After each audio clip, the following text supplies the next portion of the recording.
Api di Bukit Menoreh. Cerita, Esa Mintarja. Audiobook, novel silat. Bab 132. Suandaru dan Agung Sedayu pun kemudian berbaring pula, sedang Kiai Gringsing tidur sambil duduk bersandar dinding tepat di sudut barak. Beberapa orang yang belum tertidur berpaling serentak ketika mereka mendengar seseorang mendehem di muka pintu. Ternyata orang yang bertubuh kekar itulah yang baru melangkahi telundak pintu. Sejenak ia menebarkan tatapan matanya berkeliling. Kemudian ia pun berbaring pula di depan pintu yang masih separuh terbuka. Agung Sedayu, Suandaru, dan gurunya melihat juga orang itu masuk ruangan. Sejenak mereka saling berpandangan. Namun mereka pun kemudian tidak menghiraukannya lagi. Demikianlah maka malam pun menjadi semakin malam. Sebagian besar dari mereka yang berbaring di dalam barak itu telah tertidur. Beberapa orang bahkan telah mendekur, seolah-olah mereka sama sekali tidak sedang diganggu oleh kecemasan dan ketakutan. Di luar barak, suara cengkerik masih terdengar berderik berkepanjangan sahut menyahut. Angin malam yang dingin berhembus di sela-sela dedaunan yang basah oleh embun. Agung Sedayu dan Suandaru pun telah memejamkan matanya. Antara sadar dan tidak sadar mereka masih mendengar sekali-sekali suara burung tuhu di kejauhan. Tetapi selagi keheningan malam mencengkam barak yang sudah mulai lelap itu, beberapa orang telah dikejutkan oleh suara yang aneh. Seperti suara bayi yang merengek, namun kemudian berubah seperti suara kucing yang melolong-lolong. Semakin lama semakin keras mendekati barak yang dengan tiba-tiba telah dicengkam oleh ketakutan yang dahsyat. Semua orang yang ada di dalam dan apalagi di serambi barak, telah menutup telinga mereka dengan telapak tangan. Menutup seluruh tubuh dengan selimut mereka. Tetapi berbeda dengan mereka itu, Kiai Gringsing justru mencoba mendengarkan suara itu dengan saksama. Agung Sedayu dan Suandaru pun telah terbangun dan sadar sepenuhnya atas apa yang didengarnya. Tetapi ketika mereka akan bangkit, Kiai Gringsing memberikan isyarat agar mereka tetap berbaring di tempatnya. Suara itu semakin lama menjadi semakin jelas terdengar. Namun pada suatu saat, sumber bunyi itu sudah tidak menjadi semakin dekat, tetapi justru berputar-putar mengelilingi barak itu. Belum lagi ketakutan yang mencengkam itu mereda, seisi barak itu telah dikejutkan oleh suara beberapa benda yang jatuh di atas atap barak itu, yang kemudian berguling jatuh di tanah di sekitarnya. Agaknya barak itu telah dilempari dengan batu meskipun tidak terlampau besar. Bahkan batu-batu yang terjatuh di anyaman ilalang yang kurang kuat, telah menembus atap dan jatuh ke dalam barak. 3 buah batu telah jatuh ke dalam barak menimpa orang yang sedang berbaring ketakutan. Untunglah batu-batu itu tidak terlampau besar, sehingga meskipun terasa juga sakit, namun sama sekali tidak berbahaya. Kiai Gringsing hanya dapat menarik nafas dalam-dalam. Orang yang bertubuh kekar itu berbaring di depan pintu. Seandainya tidak, ia akan dapat berbuat sesuatu. Lemparan-lemparan batu itu merupakan sesuatu yang baru bagi barak itu. Biasanya seisi barak itu hanya ditakutkan oleh bunyi yang asing bagi mereka. 1-2 orang memang pernah melihat bentuk dan wujud yang mengerikan di dalam gelap. Tetapi belum pernah terjadi, barak mereka dilempari dengan batu-batu. Sejenak kemudian maka suara yang mengitari barak itu pun menjadi semakin lama semakin jauh. Di saat-saat terakhir suara itu telah berubah lagi menjadi bunyi-bunyi yang belum pernah didengar. Tinggi melengking-lengking kemudian turun merendah dan akhirnya hilang sama sekali. Beberapa saat lamanya tidak seorang pun yang berani bergerak. Yang berkerudung kain panjang, masih tetap berkerudung kain. Yang menutup telinganya dengan telapak tangannya, masih juga menutup telinganya. Bahkan yang tertimpa batu pun sama sekali tidak berani beringsut dari tempatnya. Meskipun terasa juga sakit, namun menyeringai pun mereka tidak berani. Baru, ketika orang-orang di dalam barak itu yakin bahwa suara itu sudah lenyap, mereka berani beringsut sedikit untuk menarik nafas dalam-dalam. Yang pertama-tama bangkit perlahan-lahan adalah orang yang tinggi kekar itu. Ditebarkannya pandangan matanya ke sekelilingnya. Ketika ia melihat Kiai Gringsing bersandar dinding, ia mengerutkan keningnya. "Sejak tadi kau bersandar dinding?" Kiai Gringsing mengangguk. "Ya, sejak tadi." Orang yang tinggi kekar itu memandangnya dengan kerut kening yang tegang. Dengan sorot mata yang aneh ia pun kemudian berdiri dan berjalan selangkah demi selangkah mendekati Kiai Gringsing. "Kenapa kau tetap duduk saja di tempatmu? Kau sudah menghina hantu-hantu itu." Itulah agaknya mereka menjadi marah dan melempari barak ini dengan batu? Kenapa aku telah menghina mereka? Kau terlampau sombong. Kau bersikap menantang. Tidak. Aku sama sekali tidak bersikap menantang. Kau melihat sendiri, bahwa sejak sore aku tidur sambil bersandar dinding karena tikar kami telah dipenuhi oleh kedua anak-anakku. Kenapa kau pertahankan sikap itu? Bukan maksudku. Ketika aku terbangun karena suara-suara itu, aku menjadi seakan-akan membeku. Aku tidak dapat menggerakkan ujung jariku, apalagi tubuhku. Sebenarnya aku ingin menjatuhkan diri di antara anak-anakku. Tetapi aku tidak dapat bergerak sama sekali. Orang yang tinggi kekar itu mengerutkan keningnya. Dilihatnya beberapa orang telah bangkit dan duduk di tempat masing-masing. Orang yang terkena batu pun telah berani mengusap bagian tubuh mereka yang masih terasa sakit. Bahkan salah seorang dari mereka telah terkena kepalanya. Oh, kita sudah berbuat banyak sekali kesalahan, terdengar suara di muka pintu. Ketika orang-orang yang ada di dalam barak itu berpaling, dilihatnya orang yang kekurus-kurusan itu berdiri gemetar. "Di mana kau selama ini?" bertanya salah seorang. "Aku hampir mati membeku." "Di mana kau, heh?" orang yang tinggi kekar itu membentak. "Aku berada di luar. Aku tidak dapat menahan lagi untuk membuang air. Tetapi di halaman yang terlindung itu, aku menjadi seperti orang lumpuh. Aku terduduk tanpa dapat bergerak sama sekali. Lalu, aku melihat hantu itu lewat. Oh, hampir bersamaan beberapa orang berdesis. Benar-benar mengerikan. Kali ini yang lewat tidak hanya sesosok hantu, tetapi tiga. Tiga, serentak terdengar beberapa pertanyaan. Ya, tiga. Dalam bentuk apa saja? Yang sesosok tinggi. Yang dua tidak begitu tinggi. Hampir setinggi manusia biasa. Tetapi aku tidak berani menatap wajah mereka yang mengerikan itu. Merah dan bergigi panjang. Selebihnya aku tidak tahu. Tetapi yang pasti salah seorang dari mereka berambut ular dan yang satu lagi berkepala tengkorak. Mengerikan sekali. Aku hampir pingsan karenanya. Hantu itu lewat beberapa langkah di dekatku. Satu di antara mereka berhenti. Tetapi kemudian aku ditinggalkannya. Apakah kau melihat hantu-hantu itu melempari barak ini dengan batu? Heh, orang yang kekurus-kurusan itu justru terperanjat, bahkan ia bertanya. Apakah rumah ini dilempari dengan batu? Ya. Tepat pada saat suara hantu-hantu itu mengitari barak ini. Bodoh kau, orang yang tinggi kekar itu berteriak. Hantu-hantu tidak perlu melemparkan batu-batu itu dengan tangannya seperti kita manusia yang kerdil ini. Hantu-hantu hanya cukup berniat untuk melakukan dan batu-batu itu akan terbang sendiri mengenai sasarannya. Oh, orang-orang yang mendengar mengangguk-anggukan kepalanya. Kalau begitu, hantu-hantu itu tidak marah karena orang tua yang bersandar dinding ini, tetapi karena kau yang berani berada di luar rumah ketika mereka lewat. Kalau mereka marah kepadaku, mereka dapat berbuat apa saja seketika itu. Mereka dapat membakar aku dengan sinar matanya yang menyala seperti api. Atau mematuk tubuhku dengan belayan rambutnya yang terdiri dari ular-ular yang hidup. Atau dengan cara apapun yang sangat mudah mereka lakukan. Orang yang tinggi kekar itu mengangguk-anggukan kepalanya. Ia tampak merenung sejenak. Lalu tiba-tiba dipandanginya Kiai Gringsing dengan tatapan mata yang tajam. Selangkah demi alangkah ia mendekat. Sambil menunjuk wajah orang tua ia berkata, kau sumber dari bencana ini." Perlahan-lahan Kiai Gringsing bergeser. Tetapi ia masih tetap duduk di tempatnya. "Kau adalah sumber dari semua bencana yang akan menimpa kita kelak. Kali ini lemparan-lemparan batu. Lain kali apa lagi? Mungkin hantu-hantu itu akan menyebar racun dan membunuh kita semuanya." Kiai Gringsing masih tetap duduk di tempatnya. Tetapi ia masih belum menjawab. "Heh, orang yang sombong. Hantu itu marah bukan karena kau telah menghinanya pada saat mereka lewat. Tetapi mereka pasti marah dan mendendammu karena kau tetap pada pendirianmu, menebas hutan terlarang itu. Sekarang kau melihat sendiri akibat apakah yang sudah terjadi atas kita di sini." Kiai Gringsing masih tetap duduk di tempatnya.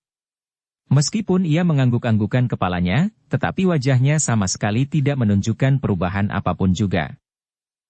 "Dengar hai orang yang keras kepala. Sekarang, di hadapan orang-orang yang ada di dalam barak ini kau harus berjanji bahwa kau akan menghentikan pekerjaanmu yang bodoh itu. Kiai Gringsing masih belum menjawab. Kenapa kau diam saja, heh? Apakah aku harus memaksamu untuk berbicara dan menyanggupi kehendak kami untuk kepentingan kita semua di sini? Kami berjanji bahwa kau akan mendapat bagian pada salah satu kelompok yang ada di sini, sehingga kau tidak perlu cemas memandang ke hari depanmu, hari depan anak-anakmu yang masih panjang. Kau mengerti? Kau mengerti, heh. Kiai Gringsing tidak segera menyahut, ia sendiri menjadi bimbang karenanya. Bukan keraguan-raguan apakah ia akan melanjutkan kerjanya atau tidak.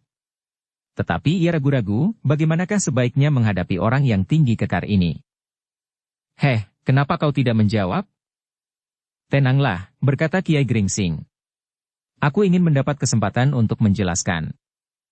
Kau hanya dapat menjawab dengan satu kata, ya. Tidak ada jawaban lain yang dapat kau sebutkan. Tunggu dulu. Tutup mulutmu. Aku tidak mau mendengar kata-kata lain. Kiai Gringsing menarik nafas. Tetapi ia diam saja. Ayo jawab. Kiai Gringsing tidak menyahut. Apa kau bisu, heh? Apakah kau mau mendengarkan jawabku? Bertanya Kiai Gringsing kemudian. Kau tinggal mengucapkan, ya. Kau atau aku yang harus menjawab. Kalau kau sendiri yang akan menjawabnya, jawablah. Tetapi kalau aku yang harus menjawab pertanyaanmu, maka kau harus mau mendengarkannya. Wajah orang itu menjadi merah. Hampir saja ia kehilangan kesabaran. Namun seperti biasanya orang-orang lain selalu berusaha menahannya. Jangan. Jangan terlampau cepat marah. Sebaiknya dengar apa yang akan dikatakannya, berkata seseorang yang sudah berambut putih. Ia sombong sekali, geram orang yang tinggi itu. Kini beberapa orang telah berdiri dan mengerumuni orang yang berdiri di hadapan Kiai Gringsing yang sudah berdiri pula. Agung Sedayu dan Swandaru pun telah tegak pula di belakang gurunya. Wajah-wajah mereka pun menjadi tegang. Namun mereka masih berusaha untuk menahan diri. Mereka masih belum tahu benar, apakah yang akan dilakukan oleh gurunya. Cobalah dengar, berkata Kiai Gringsing. Aku masih ingin mendapat kesempatan sekali lagi atas tanggung jawabku sendiri. Aku yakin bahwa pada suatu saat aku akan dapat berkata kepada mereka dalam suasana yang sebaik-baiknya. Aku yakin bahwa Kiai Damar bukan seorang pembohong. Orang yang bertubuh tinggi kekar itu mengerutkan keningnya. Kenapa kau singgung-singgung nama Kiai Damar? Ya, Kiai Damar adalah seorang dukun sakti yang mampu berhubungan langsung dengan hantu-hantu. Bukankah semua orang sudah mengenalnya, meskipun belum mengenal namanya? Orang yang tinggi kekar itu tidak menyahut. Tetapi ketika Kiai Gringsing mengedarkan tatapan matanya, maka setiap orang yang dipandanginya menganggukkan kepalanya. Nah, aku yakin akan hal itu. Yakin bahwa Kiai Damar adalah seorang yang dapat dipercaya. Orang yang tinggi besar itu tampak termangu-mangu. Bukankah begitu? Apa katanya? Bertanya orang itu. Ketika aku datang kepadanya untuk minta obat bagi anakku, ia sudah tahu apa yang sebenarnya terjadi. Itulah sebabnya aku percaya sepenuhnya kepadanya. Apa yang diketahuinya? Ia berkata kepadaku saat itu, pulanglah, anakmu akan sembuh dengan sendirinya. Ternyata anakku benar-benar telah sembuh. Sudah tentu setelah Kiai Damar berbicara dengan hantu-hantu. Kiai Gringsing berhenti sejenak, lalu. Di dalam persoalan tanah garapan itu pun Kiai Damar sudah berbicara dengan mereka menurut keterangan Kiai Damar. Bohong. Sebenarnya aku tidak boleh mengatakannya kepada siapapun sebelum aku berhasil. Apa? Pada saatnya akan aku katakan. Tetapi di antaranya dapat kalian ketahui bahwa Kiai Damar menganjurkan aku bekerja terus. Bekerja menurut petunjuknya. Apa petunjuk itu? Sudah aku katakan, pada saatnya kalian akan mengetahui. Aku takut mengatakannya sekarang. Orang yang kekar itu menjadi ragu-ragu sejenak. Ada sesuatu yang harus aku lakukan di tanah garapan itu. Kau membual. Aku akan menghadap Kiai Damar sekali lagi. Kalau aku memang tidak diizinkan untuk meneruskan kerja ini, maka biarlah persoalannya akan aku serahkan kembali kepada Kiai Damar. Orang yang tinggi kekar itu menjadi semakin ragu-ragu. Atau apakah ada di antara kalian yang akan bertanya kepadanya? Aku akan berterima kasih kalau seseorang memerlukan membuktikan kebenaran kata-kataku. Sejenak orang-orang yang mengerumuninya itu terdiam. Orang yang tinggi itu pun terdiam pula. Tanpa sesadarnya ia berpaling memandang orang yang kekurus-kurusan. Tetapi wajah orang yang kekurus-kurusan itu pun membayangkan keraguan-raguan pula. Baiklah, tiba-tiba orang yang kekar itu berkata, "Kalau kau memang sudah mendapat suatu pesan dari Kiai Damar. Tetapi kalau kau berbohong maka lehermu menjadi taruhan." Orang itu berhenti sejenak, lalu. Tetapi kenapa hantu-hantu itu marah? Mungkin ada persoalan lain yang tidak kita mengerti. Hantu-hantu itu pasti tidak akan mempersoalkan kerjaku lagi. Kerja yang sudah mendapat izin mereka atau setidak-tidaknya sepengetahuan mereka. Orang yang tinggi kekar itu masih berdiri di tempatnya. Namun kemudian ia menggeram. Kita akan membuktikan, apakah kau sekedar berbohong, atau sebenarnya memang demikian. Kita akan melihat akibat selanjutnya. Kiai Gringsing mengangguk-anggukkan kepalanya. Dengan bersungguh-sungguh ia memandang orang yang tinggi kekar itu. Kemudian kepada wajah-wajah yang tegang di sekitarnya. Aku tidak berbohong, ia berdesis. Orang yang tinggi kekar tidak menyahut lagi. Dengan mengumpat-umpat ia pergi meninggalkan Kiai Gringsing dan kedua anak-anaknya. Sepeninggal orang yang tinggi kekar itu, maka beberapa orang masih tetap mengerumuninya. Namun kemudian seorang demi seorang mereka pun meninggalkannya. Ketika tidak banyak lagi orang yang berdiri di dekat Kiai Gringsing maka seseorang telah bertanya. Apakah kau berkata sebenarnya? Kiai Gringsing yang tidak mengenal orang itu sampai ke dalam jantungnya mengangguk dan menjawab. Ya, tentu aku berkata sebenarnya. Dan kau masih akan mencoba seperti yang kau katakan?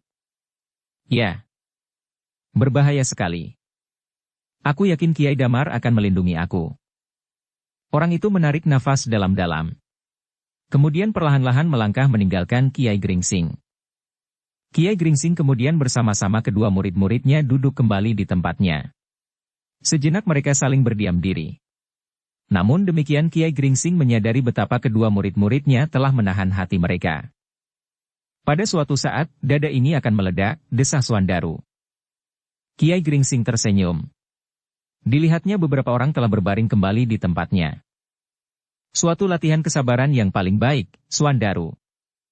Tetapi sampai kapan? Sampai pada suatu saat yang tidak akan lama lagi. Saat yang tidak akan lama lagi itu adalah suatu waktu yang tidak dapat dibayangkan. Kiai Gringsing tersenyum. Tetapi ia tidak menjawab. Agung Sedayu yang tidak bertanya apapun itu kemudian berbaring pula. Betapa darahnya serasa mengalir semakin cepat, namun ia masih tetap mencoba menguasai perasaannya.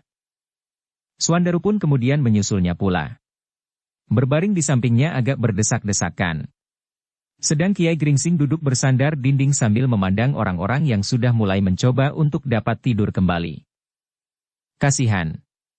Jiwa mereka bagaikan daun kering yang diombang-ambingkan gelombang di permukaan wajah lautan. Tidak menentu dan sama sekali tanpa pegangan. Tetapi Kiai Gringsing masih belum dapat berbuat apa-apa. Yang dapat dilakukannya adalah mengusap dadanya dengan penuh iba. Mudah-mudahan kalian tidak akan lebih lama lagi mengalami tekanan perasaan serupa itu, ia berkata di dalam hatinya. Ternyata sisa malam sudah tidak terlampau panjang lagi.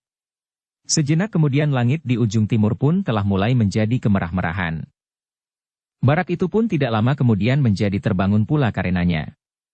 Beberapa orang dengan sikap ragu-ragu telah keluar dan turun ke halaman. Seorang demi seorang mereka pergi ke sumur dan ke parit yang tidak begitu jauh dari barak itu.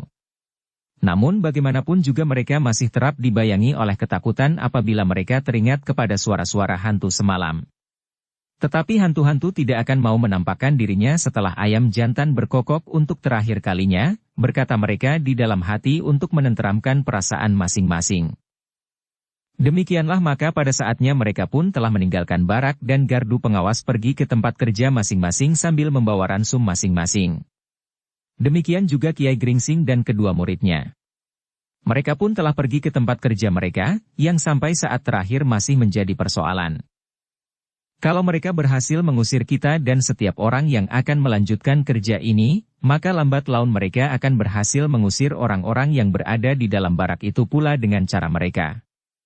Semakin lama maka semakin tipislah usaha untuk memperluas tanah garapan ini, sehingga pada suatu saat, maka hantu-hantu itu akan masuk ke tempat-tempat yang lebih ramai dan mengusir orang-orang dari daerah Mataram yang sedang dibangun ini, berkata Kiai Gringsing kepada murid-muridnya.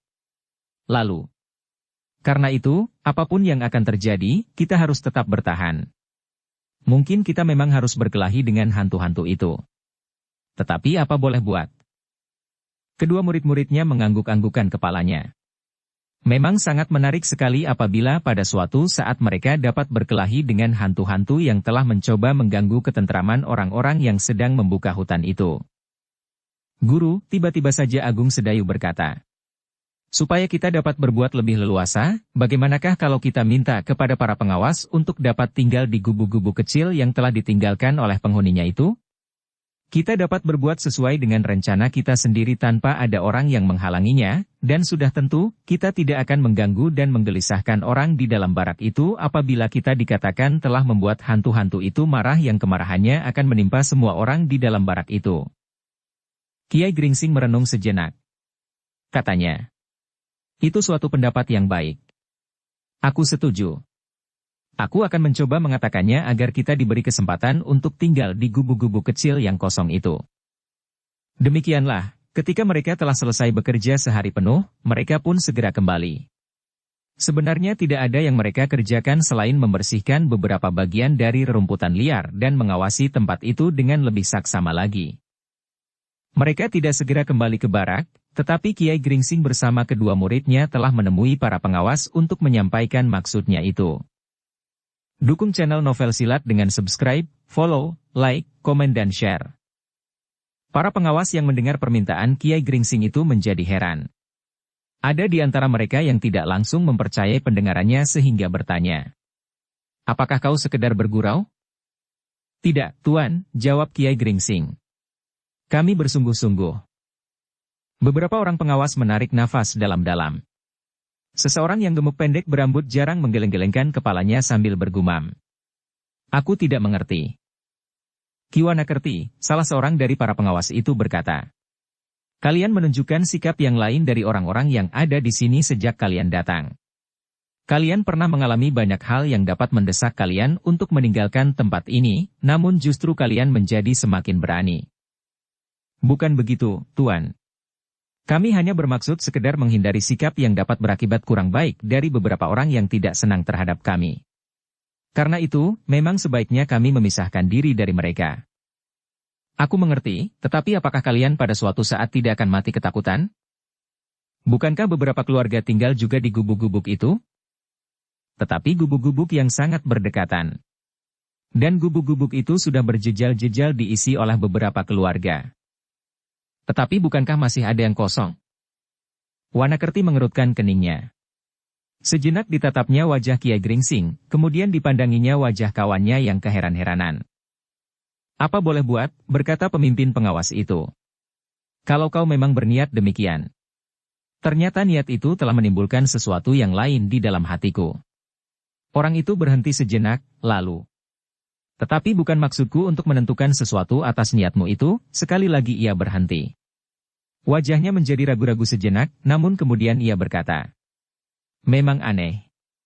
Tetapi aku memang ingin melihat, apakah yang akan terjadi atas kalian. Atas tempat tinggal yang akan kalian pilih dan tentang tanah garapan kalian itu. Tetapi sekali lagi, sama sekali bukan maksudku untuk mempergunakan kalian sebagai bahan percobaan. Kami mengerti, jawab Kiai Gringsing. Memang sama sekali bukan percobaan. Hal ini tumbuh dari keinginan kami sendiri. Dan kami tidak akan meletakkan tanggung jawab kepada orang lain di dalam hal ini. Baiklah, pemimpin petugas itu menganggukkan kepalanya. Pilihlah sendiri tempat tinggal yang akan kau pergunakan. Terima kasih, Tuan. Terima kasih. Sejak malam ini kami akan menempatinya. Sejak malam ini? Ya. Sekali lagi para pengawas itu menjadi heran. Salah seorang dari mereka berkata, tingkah laku kalian memang sangat menarik perhatian. Sama sekali tidak, Tuan. Kami hanya ingin menjauhkan diri dari pertengkaran yang tidak perlu.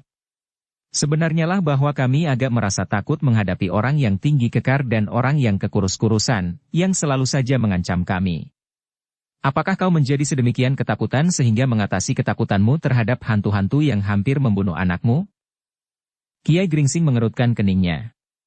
Kemudian jawabnya. Terhadap hantu-hantu itu aku sudah mempunyai jaminan. Kiai Damar dan hantu-hantu pendatang. Di antaranya dari Gunung Merapi. Tetapi terhadap orang yang tinggi kekar itu aku sama sekali tidak mempunyai pelindung. Petugas itu menggeleng-gelengkan kepalanya pula. Katanya, terserah kepada kalian. Kalian akan bertanggung jawab atas kalian sendiri. Demikianlah, maka pada malam itu Kiai Gringsing minta diri kepada kawan-kawannya yang ada di dalam barak. Dijinjingnya sebungkus pakaian kumal yang hampir tidak berharga lagi. Kalian memang orang-orang aneh. Berani tetapi bodoh, desis seseorang. Kiai Gringsing tersenyum. Tetapi ia tidak menanggapinya. Namun ia terpaksa berhenti ketika di depan pintu dijumpainya orang yang tinggi kekar itu berdiri di samping orang yang kekurus-kurusan. Kalian memang orang-orang gila, geram orang yang tinggi. Maksud kami, agar kami terpisah dari kalian. Agar kesalahan-kesalahan yang kami perbuat tidak akan menimpa kalian pula apabila hantu itu menjadi marah. Misalnya, apabila mereka melempari kami dengan batu atau cara apapun juga. Persetan. Tetapi kalian harus mengurungkan niat ini, atau kalian benar-benar akan ditelan oleh bahaya yang tidak terkirakan. Relakanlah kami. Kami sangat berterima kasih atas nasihat dan usaha kalian menyelamatkan kami. Tetapi kami adalah orang-orang yang keras kepala, yang hanya akan menumbuhkan kesulitan saja pada kalian. Orang yang tinggi itu menggeram. Namun tiba-tiba saja orang yang kekurus-kurusan berkata, lepaskan mereka. Mereka tidak lagi menjadi tanggung jawab kami. Orang yang tinggi besar itu mengerutkan keningnya. Namun kemudian ia pun menepi sambil berkata, baiklah. Silahkan. Tetapi jalan yang kau tempuh adalah jalan yang paling mengerikan, yang pernah dikenal orang selama ini. Kiai Gringsing tertegun sejenak. Namun kemudian ia mengangguk-angguk sambil menjawab. Mudah-mudahan kami dapat keluar dengan selamat. Kami terlampau percaya kepada Kiai Damar dan Kiai Dandang Wesi. Mudah-mudahan kami mendapat perlindungan. Orang yang tinggi besar itu memandang Kiai Gringsing dengan sorot mata yang aneh. Terbayang di balik tatapan matanya itu, sesuatu yang ditahankannya. Kemarahan dan kedengkian yang tiada taranya. Orang-orang yang ada di dalam barak itu pun kemudian melepaskan 3 orang ayah beranak itu dengan tatapan mata yang dibayangi oleh berbagai macam pertanyaan. Mereka sama sekali tidak dapat mengerti jalan pikiran orang tua itu. Menurut mereka, ketiganya seakan-akan sengaja membunuh dirinya di dalam gubuk yang telah dipilihnya. Meskipun demikian masih juga terngiang di telinga orang-orang itu nama-nama Kiai Damar dan Kiai Dandang Wesi. Apakah benar orang tua dan kedua anak-anaknya itu akan mendapat perlindungan dari mereka? Sepeninggal Kiai Gringsing orang yang tinggi kekar itu bergumam seolah-olah kepada diri sendiri. Kenapa mereka dibiarkan pergi? Tanpa berpaling orang yang kekurus-kurusan menyahut.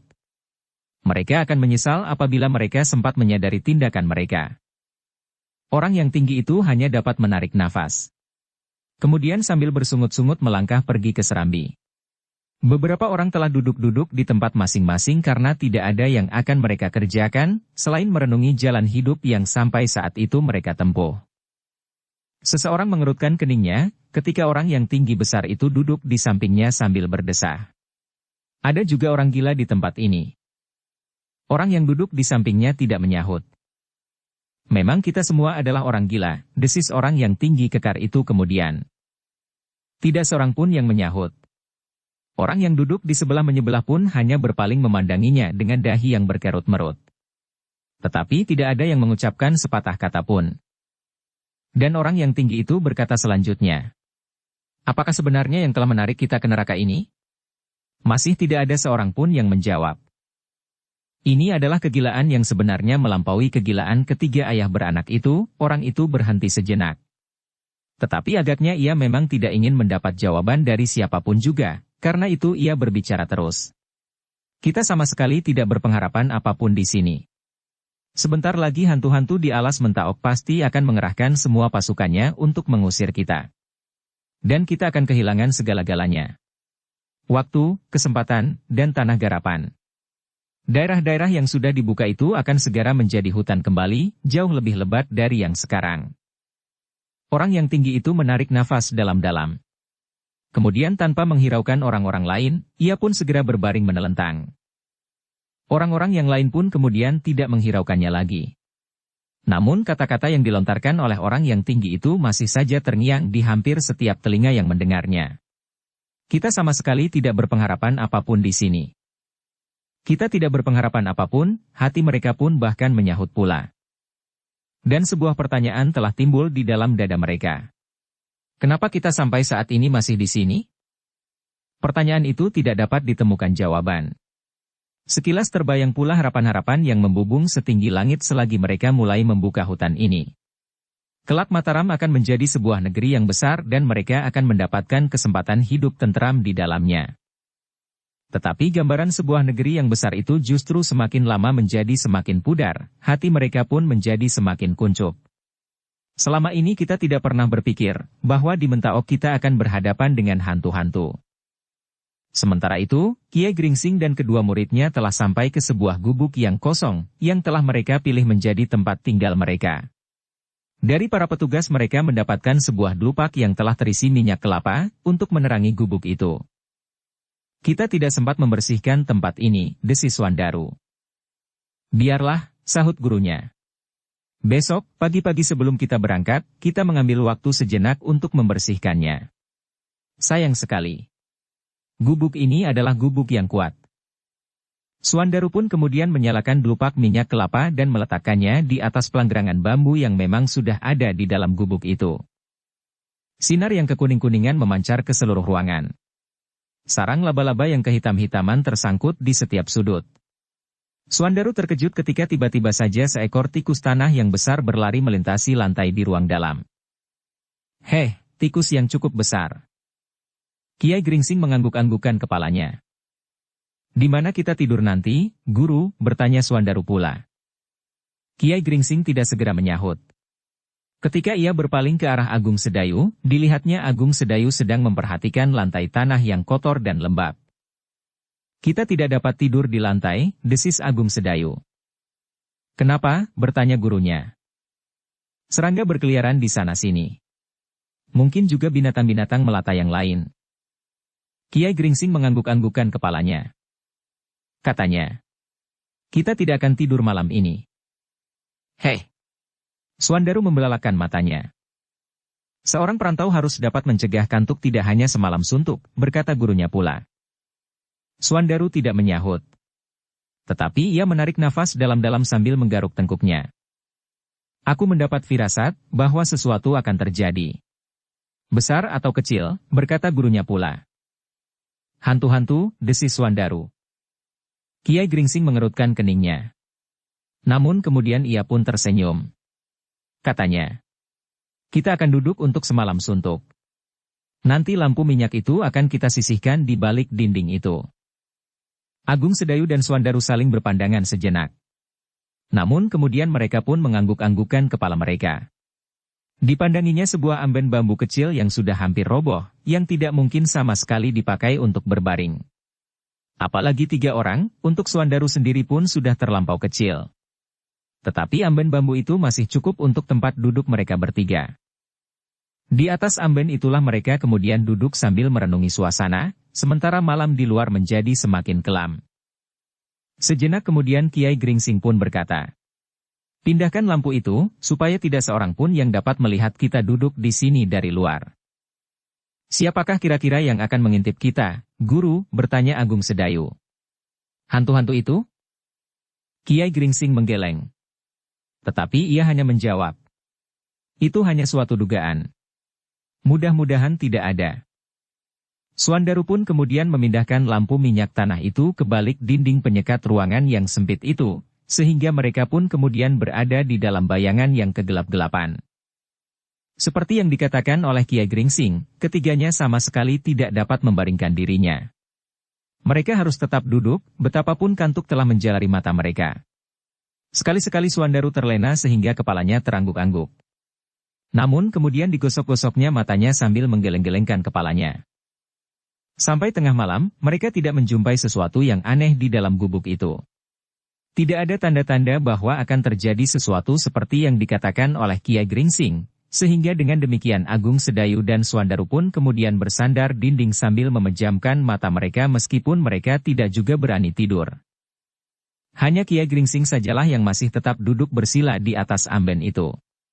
Tangannya bersilang di dada, sedang kepalanya tertunduk meskipun matanya tetap terbuka. Tiba-tiba orang tua itu mengerutkan keningnya. Perlahan-lahan diangkatnya kepalanya, seakan-akan ia mendengar sesuatu. Ketika Agung Sedayu dan Swandaru melihatnya, mereka pun mencoba untuk mendengar. Namun ketika Swandaru akan membuka mulutnya untuk menanyakan sesuatu, Kiai Gringsing memberi isyarat kepadanya, agar ia tetap berdiam diri di tempatnya dan tidak mengucapkan sepatah kata pun. Akhirnya kedua anak-anak muda itu pun mendengarnya. Desir yang lembut di sudut rumah itu.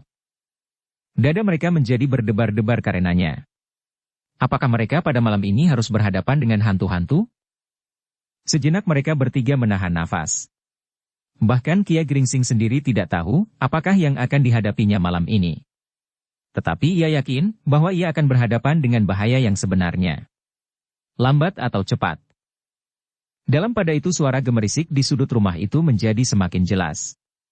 Bahkan kemudian mereka mendengar seakan-akan dinding bambu yang sudah sangat lemah itu berpatahan. Ketiga orang yang berada di dalam gubuk itu menjadi tegang.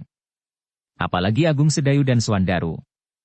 Tanpa mereka sadari tangan-tangan mereka telah meraba lambung. Ketika tersentuh tangkai cambuk mereka yang melingkar di bawah baju, hati mereka menjadi agak tenang. Di dalam keadaan yang memaksa, maka senjata-senjata itulah yang akan dapat membantu mereka mengatasi kesulitan. Namun sejenak kemudian, suara itu pun seolah-olah lenyap begitu saja. Mereka tidak mendengar lagi bambu berpatahan. Tetapi telinga mereka yang tajam itu masih dapat mendengar desah nafas yang tertahan-tahan. Karena itu, mereka yang ada di dalam gubuk itu masih tetap duduk di tempatnya tanpa bergerak sama sekali, bahkan nafas mereka pun seolah-olah tidak lagi dapat didengar oleh orang lain. Mereka telah berhasil membuka sudut gubuk ini, berkata Swandaru di dalam hatinya. Kini mereka sedang meyakinkan diri mereka, apakah mereka akan dapat masuk dengan aman atau tidak. Sedang Agung Sedayu berpikir di dalam hatinya. Pasti bukan hantu. Hantu tidak memerlukan lubang apapun karena tubuhnya yang lembut. Menurut kata orang, hantu tidak mengenal lagi batas, sehingga batas itu tidak berlaku bagi mereka. Kalau ada yang memasuki gubuk ini dengan memecah sudut itu, pasti bukan apa yang selalu diributkan orang dengan nama hantu. Namun dalam pada itu, mereka masih tetap dicengkam oleh ketegangan. Semakin lama semakin tegang, sehingga dada kedua anak-anak muda itu seolah-olah akan meledak karenanya. Mereka masih harus tetap berada di tempat mereka sambil menunggu apa yang akan terjadi kemudian. Tetapi sejenak mereka saling berpandangan ketika mereka mendengar desir langkah kaki. Tidak semakin dekat memasuki gubuk itu, tetapi justru menjadi semakin jauh. Apakah artinya ini? Pertanyaan itu melonjak tidak saja di dalam dada Agung Sedayu dan Swandaru, tetapi juga di hati Kiai Gringsing. Mereka tidak segera dapat mengerti, kenapa mereka yang bersusah payah merusak sudut gubuk itu, tidak berbuat sesuatu? Apakah mereka menyadari, bahwa kami masih belum tidur, bertanya Kiai Gringsing pula di dalam hatinya. Meskipun demikian, ketiganya masih tetap berdiam diri dengan tegangnya di tempat masing-masing. Mereka masih menunggu apa yang kira-kira akan terjadi selanjutnya. Apakah mereka yang merusak sudut gubuk itu benar-benar telah pergi seluruhnya? Menilik suara nafas mereka yang kini sudah tidak terdengar sama sekali, maka mereka pasti telah meninggalkan gubuk ini. Namun dalam pada itu, mereka telah dikejutkan oleh suara yang lain. Suara desis berkepanjangan di sudut gubuk itu. Semakin lama semakin keras. Sejenak ketiganya hanya dapat saling berpandangan. Suara itu adalah suara yang belum mereka kenal. Desir dan desis yang semakin jelas. Agaknya Swandaru tidak sabar lagi menunggu. Dengan serta-merta ia meloncat dari tempat duduknya. Tetapi ia tertegun karena gurunya menggamitnya dan memberinya isyarat untuk tetap duduk di tempatnya. Kening Swandaru menjadi berkerut-merut. Tetapi ia tidak dapat melawan perintah gurunya. Sejenak kemudian mereka masih tetap menunggu. Suara itu menjadi semakin jelas mendekati mereka. Kiai Gringsing masih tetap membeku di tempatnya. Namun kemudian tiba-tiba saja ia mengangkat kakinya sambil berdesis. Hati-hati. Bahaya itu telah datang menyerang kita. Angkat kakimu. Kita harus melawannya. Agung Sedayu dan Swandaru pun mengangkat kakinya. Begitu kakinya naik ke atas amben, mereka pun segera melihat beberapa ekor ular yang cukup besar menggeliat di atas lantai. Apakah kalian sudah melihat? Bertanya Kiai Gringsing. Agung Sedayu dan Swandaru yang dengan tanpa sesadarnya telah berdiri di atas amben, memandangi ular-ular itu dengan tegangnya. Ular yang menyelusur lantai adalah ular hitam yang berbelang-belang putih. Weling, desis Swandaru. Tidak. Welang. Ular weling tidak dapat menjadi sebesar itu, sahut Agung Sedayu. Ya. Welang, desis Kiai Gringsing. Agaknya ular ini sudah terlatih. Mereka mengerti di mana kita berada. Dan mereka sudah siap untuk menyerang kita. Tetapi, Welang tidak mempunyai bintik-bintik yang bercahaya seperti itu, Guru, berkata Agung Sedayu kemudian. Memang, ular welang pada umumnya tidak mempunyai bintik-bintik yang bercahaya. Tetapi kita tidak tahu, apakah bintik-bintik bercahaya itu benar-benar bintik-bintik ular welang itu. Maksud Guru? Bintik-bintik dan noda-noda yang dapat memancarkan cahaya itu dapat dibuat. Agung Sedayu dan Swandaru tidak sempat bertanya lagi. Ular-ular itu sudah menjadi semakin dekat di bawah amben mereka. Hati-hati, mereka dapat memanjat. Kita harus berkelahi melawan ular-ular ini. Tiba-tiba Swandaru tidak menunggu lagi. Ia pun segera mengurai cambuk yang membelit di lambungnya. Namun sebelum ia mempergunakannya gurunya berpesan. Jangan menimbulkan bunyi terlampau keras. Kita harus tetap berusaha menyelubungi diri sejauh mungkin, sebelum kita pasti, apakah yang sebenarnya kita hadapi. Swandaru menjadi ragu-ragu sejenak. Namun kemudian ia melihat bagaimana gurunya menggenggam senjatanya. Ternyata Kiai Gringsing memegang cambuknya tidak pada tangkainya, tetapi pada ujungnya. Kalian tetap di situ, berkata gurunya. Ia tidak menunggu jawaban lagi.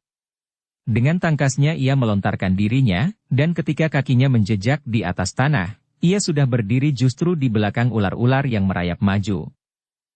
Ternyata seekor ular yang merayap di paling belakang menjadi terkejut karenanya.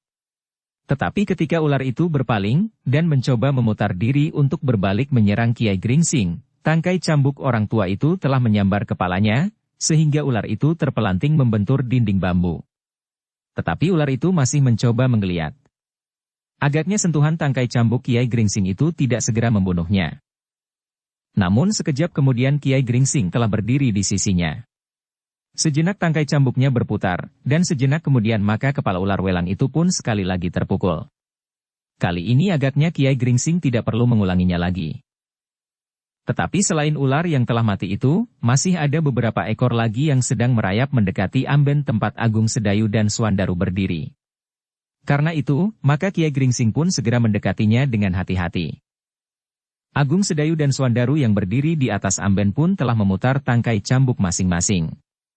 Ketika perlahan-lahan sebuah kepala tersembul dari bawah amben, maka dengan serta-merta tangkai cambuk Agung Sedayu dan Swandaru menyambar hampir bersamaan. Ular welang itu mencoba bertahan sejenak. Namun kemudian ia pun terjatuh dan mati. Demikianlah Agung Sedayu dan Swandaru telah berhasil membunuh beberapa ekor ular yang mencoba merambat naik ke atas amben. Sedang yang tersisa sudah dibunuh pula oleh Kiai Gringsing dengan tangkai cambuknya. Apakah sudah habis Guru? Bertanya Swandaru yang merasa ngeri juga melihat ular-ular itu berkeliaran. Kiai Gringsing menarik nafas dalam-dalam. Sudah. Agaknya memang sudah habis. Kita akan menghitung jumlahnya, desis Swandaru. Tetapi jangan kau pegang dengan tanganmu. Kita masih belum tahu, apakah yang membuat ular-ular itu berbintik-bintik dan bercahaya. Swandaru mengangguk-anggukan kepalanya. Dengan sebatang tongkat bambu yang dilolosnya dari dinding rumah itu, dikumpulkannya bangkai ular yang berserakan itu. 5. Desis Swandaru. 6. Sahut Agung Sedayu. Ya, 6. Besar dan kecil, berkata gurunya. Suatu permainan yang mengerikan. Kiai Gringsing berhenti sejenak, lalu. Kita benar-benar berhadapan dengan orang-orang yang sedang bermain-main dengan racun. Hampir setiap hambatan yang kita jumpai pasti mengandung racun. Kuat atau lemah. Kini kita telah terjerumus ke dalam sarang ular welang yang berbahaya. Tidak mustahil bahwa bintik-bintik yang bercahaya itu pun mengandung racun pula. Kepada Swandaru ia berkata, "Ambillah lampu itu. Kita lihat apakah sebenarnya bintik-bintik yang bersinar kehijau-hijauan ini." Swandaru pun kemudian melangkah ke balik dinding yang menyekat ruangan di dalam gubuk itu. Diambilnya lampu minyak yang masih menyala kekuning-kuningan. Kiai Gringsing yang kemudian menerima lampu itu mengamati bintik yang bercahaya pada tubuh ular-ular itu. Namun kemudian ia menarik nafas dalam-dalam. "Tidak beracun," katanya. "Apa guru?" bertanya Agung Sedayu dan Swandaru hampir bersamaan. Rena dan kunang-kunang yang dilekatkan dengan sebangsa getah pada tubuh ular ini, sehingga binatang-binatang kecil itu masih tetap hidup untuk beberapa lama. Swandaru menarik nafas dalam-dalam. Benar suatu permainan yang mengasyikkan. Demikian pula lah agaknya setiap cahaya yang terdapat pada hantu-hantu itu. Pada tengkorak-tengkorak jerangkong dan pada kuda-kuda yang sering disebut-sebut orang. Apakah guru memastikan? Belum. Tetapi pendapat ini dapat menjadi bahan penyelidikan seterusnya. Kita harus meyakini, dan kita harus berusaha memecahkan teka-teki itu.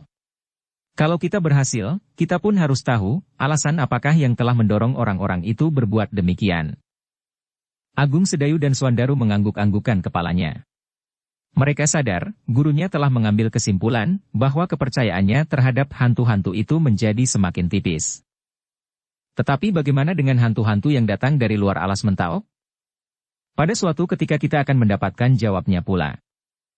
Dan Kiai Damar? Memang masih banyak sekali pertanyaan-pertanyaan yang belum terjawab kini. Itulah sebabnya kita masih harus tetap dalam keadaan kita sekarang. Kiai Gringsing terdiam sejenak. Namun setelah ular-ular ini, mungkin kita masih akan mendapat mainan yang lain, yang kita masih belum dapat mengetahuinya.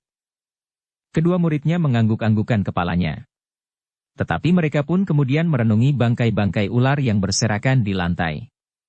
Terbayang di dalam angan-angan mereka, kemungkinan yang lain yang tidak kalah berbahayanya dari ular-ular itu. "Guru," tiba-tiba Swandaru bertanya. "Bagaimanakah dengan cambuk-cambuk kita?" "Kenapa?" "Kami telah memukul ular-ular itu dengan tangkai cambuk ini." "Tidak apa-apa. Tidak akan dikotori oleh racun-racun." Swandaru mengangguk-angguk sekali lagi. Tetapi ia masih juga ragu-ragu ketika ia melingkarkan cambuknya di lambungnya. Agung Sedayu pun kemudian menyimpan senjatanya pula. Sementara Kiai Gringsing masih saja mengamati ular-ular yang sudah tidak bernyawa lagi itu. "Sudahlah," katanya. "Besok pagi kita tanam di belakang rumah ini. Sekarang beristirahatlah, meskipun kalian masih harus berjaga-jaga semalam suntuk. Mungkin masih ada persoalan-persoalan lain yang akan menyusul kemudian."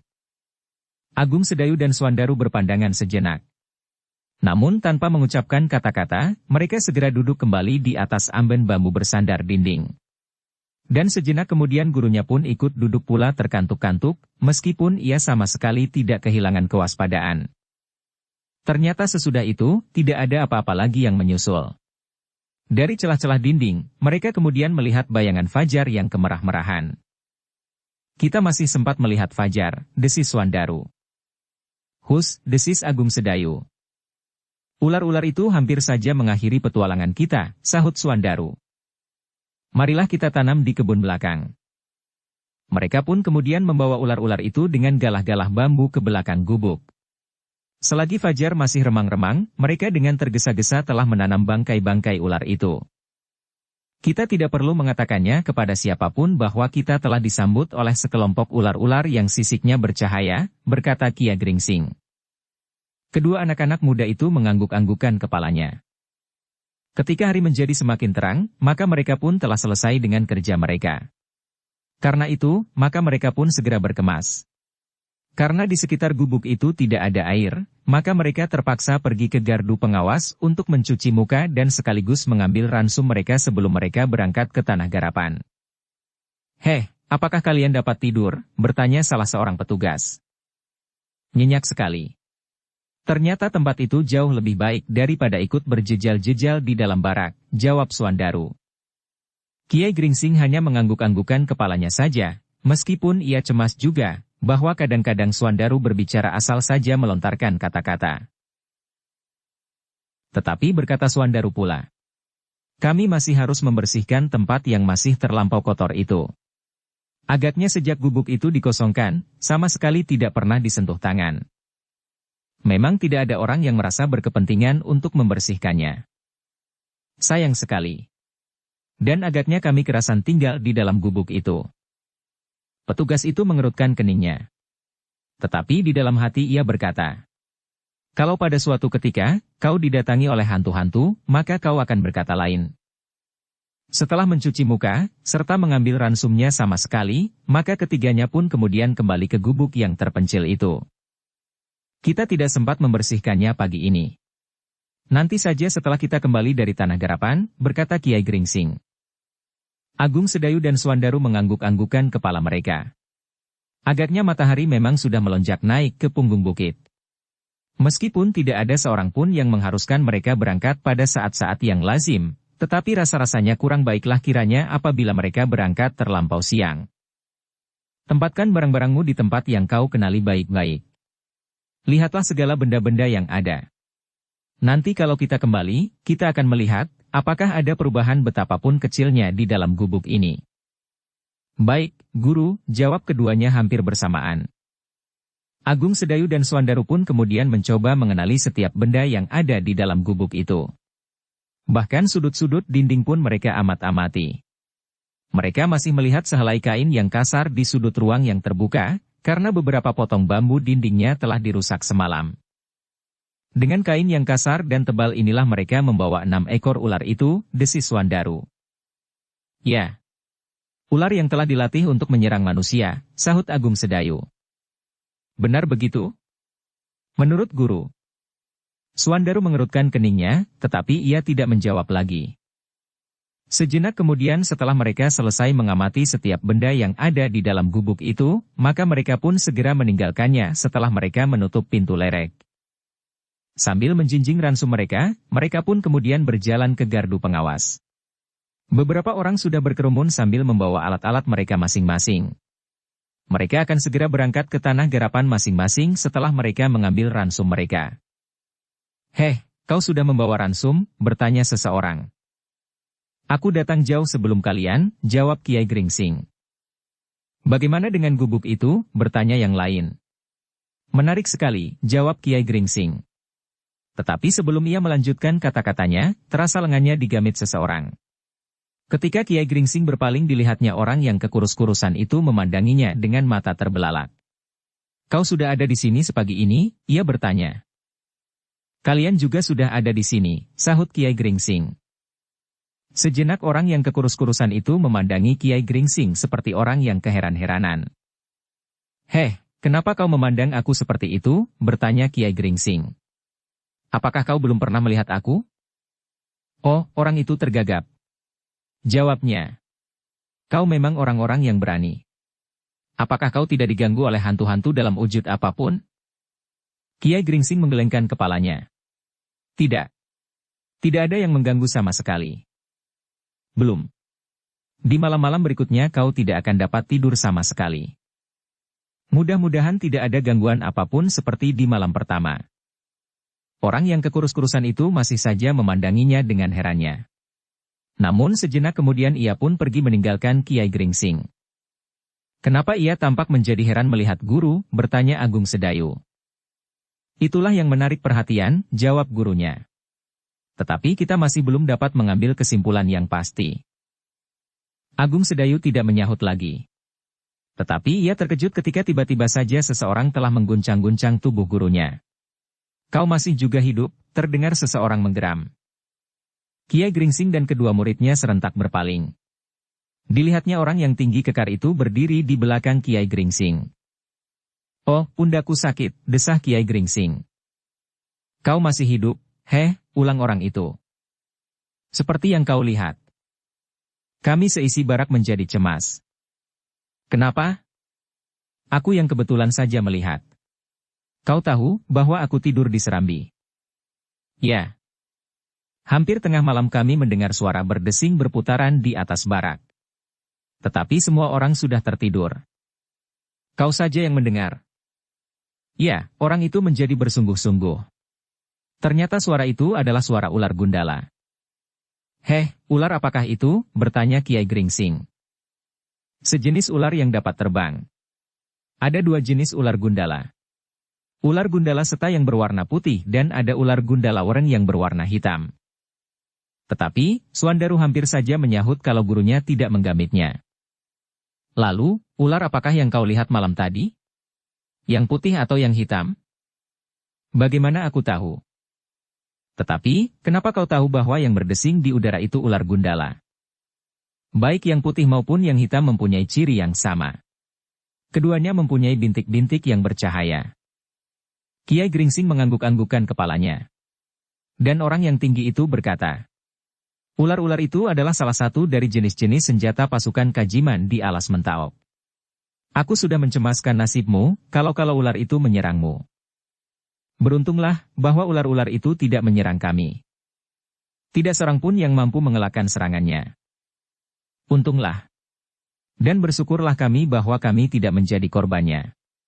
Aku berterima kasih atas perhatianmu dan bukankah kau katakan seisi barak ini menjadi cemas? Orang yang tinggi kekar itu mengerutkan keningnya. Sejenak ia memandangi wajah Kiai Gringsing. Namun kemudian ia menyahut. Kenapa dengan seisi barak ini? Bukankah kau yang mengatakan bahwa seisi barak ini menjadi cemas? Dan kau akan mempertentangkan kata-kata itu dengan kata-kataku, bahwa hanya akulah yang melihat ular itu terbang. Kiai Gringsing tidak menyahut. Tetapi kesan di wajahnya membenarkannya. Tentu bukan semua orang di barak ini. Aku memang mengatakan kepada beberapa orang. Kiai Gringsing mengangguk-anggukkan kepalanya. Kau memang harus berhati-hati, berkata orang yang tinggi itu. Kau sedang dimusuhi oleh hantu-hantu. Apalagi kalau kau membuat musuh di antara kita. Oh, tentu tidak, jawab Kiai Gringsing. Kau suka mempersoalkan masalah-masalah yang kecil. Membuat orang lain menjadi bingung. Mempersoalkan kata-kata yang sedikit terselip. Dan banyak lagi. Tetapi ingat, sebenarnya aku memang ingin mendapat kesempatan untuk membuat kalian bertiga jera. Aku merasa bahwa aku akan sanggup melaksanakannya tanpa hantu-hantu itu. Maksudmu? Orang itu tampak ragu-ragu sejenak. Tetapi karena agaknya tidak ada orang lain yang memperhatikannya, ia berkata, aku ingin memukuli kalian pada suatu saat. Heh, apakah salah kami? Kalian telah mengabaikan segala nasihatku. Segala niat baikku. Itu suatu penghinaan. Dan kalian merasa diri kalian pahlawan-pahlawan yang berani. Sombong dan banyak bicara. Ingat, aku adalah orang yang paling ditakuti di sini. Para pengawas pun tidak berani berbuat apa-apa atasku. Kalau aku memukuli kalian, tidak akan ada orang yang berani mencegah apabila itu sudah terjadi. Memang kadang-kadang mereka mencoba mengurungkan niatku. Mereka adalah orang-orang baik yang tidak suka berselisih. Tetapi kalau kesabaranku habis, kalian akan menyesal. Jangan begitu, desis Kiai Gringsing. Sebaiknya kau berpikir dari arah lain. Lepaskanlah kami. Biarlah kami dimakan hantu, harimau, atau apa saja. Ular gundala seta dan wereng sekalipun. Sudah 1000 kali aku katakan. Kau tidak dapat berdiri sendiri di mata hantu-hantu itu. Kau adalah satu dengan kami. Kiai Gringsing tidak menyahut lagi. Ketika Suandaru bergeser setapak, maka gurunya telah menginjak kakinya, sehingga Suandaru hanya dapat menarik nafas dalam-dalam.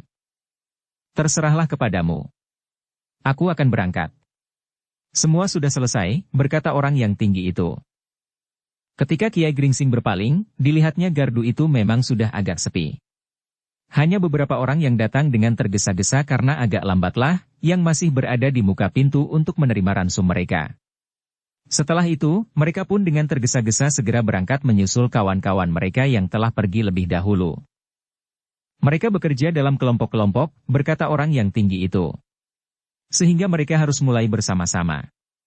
Tetapi itu lebih baik daripada sifat sombong yang kau pertahankan. Kiai Gringsing tidak sempat menjawab, karena orang itu pun kemudian pergi meninggalkannya. Orang aneh, desis Agung Sedayu. Aku tidak sabar lagi, sahut Suandaru. Jangan berbuat bodoh, potong gurunya. Marilah, kita pun harus segera berangkat, supaya kita tidak dianggap sebagai orang-orang malas yang hanya akan menghabiskan ransum makan saja. Ketiganya pun kemudian pergi lewat di depan gardu pengawas.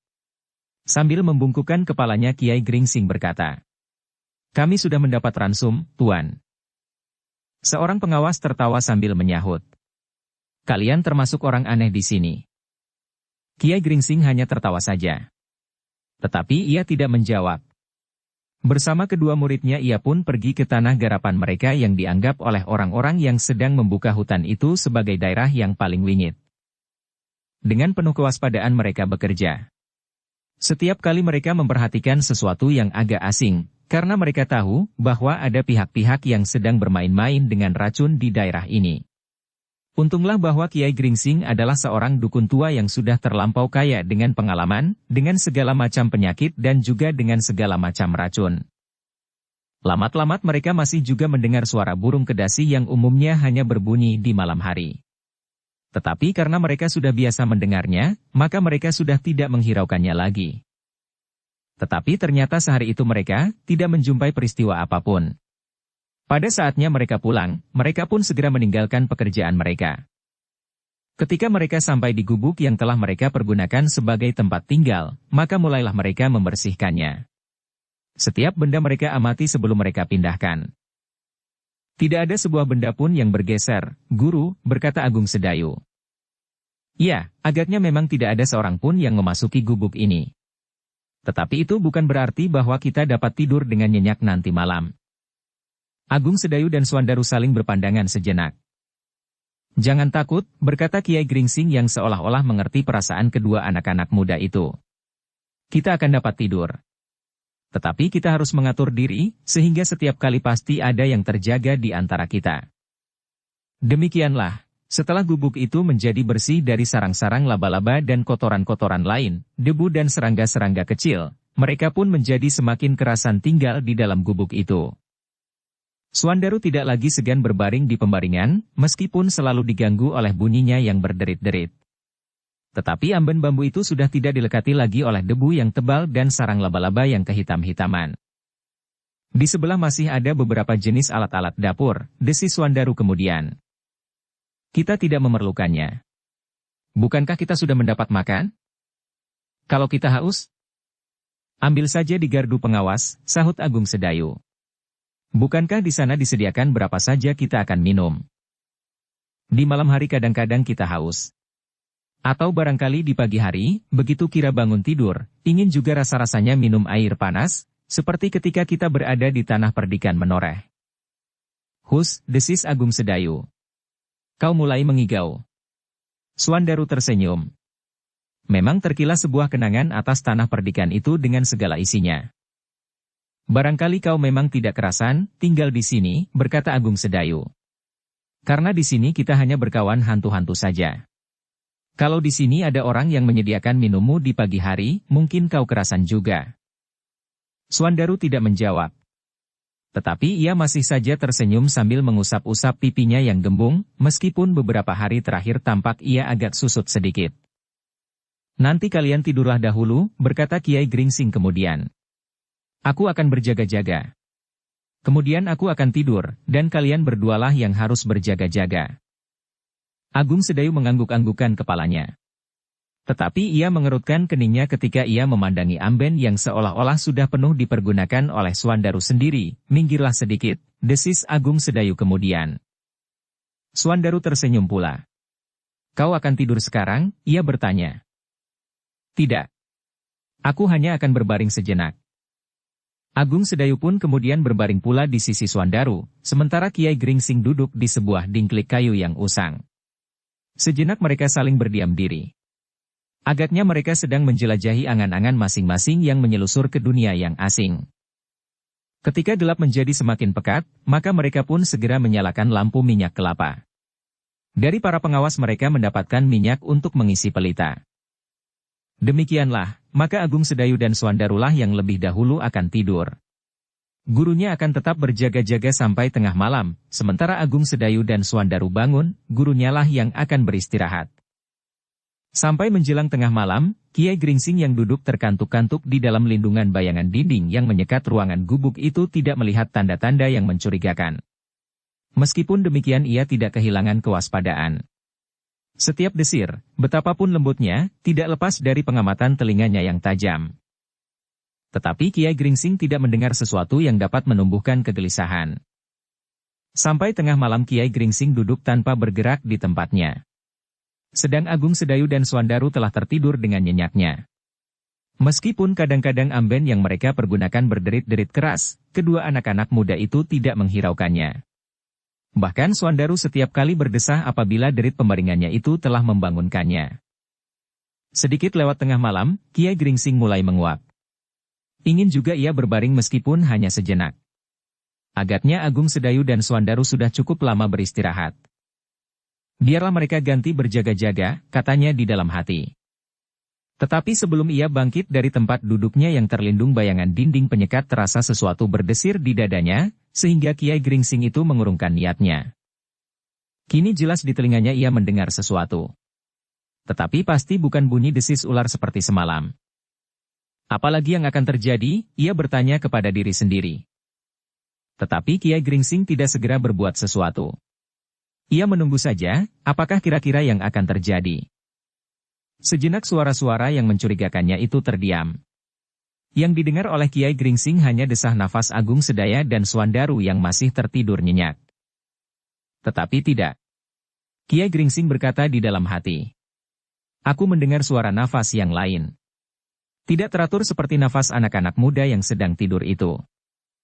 Dengan demikian Kiai Gringsing mengetahui bahwa di luar rumah itu ada seseorang yang sedang mengintip, sehingga orang tua itu sama sekali tidak bergerak dan bahkan nafasnya pun diaturnya baik-baik. Dalam keheningan malam, di antara desah nafas anak-anak muda yang sedang tidur, dan nafas seseorang yang ada di luar gubuk, Kiai Gringsing mendengar suara berbisik. Mereka sudah tidur. Dada Kiai Gringsing menjadi semakin berdebar-debar. Kalau begitu pasti tidak hanya seorang saja yang berada di luar rumah ini. Sedikit-dikitnya pasti dua orang. Apakah kita lakukan sekarang? Bisik yang lain.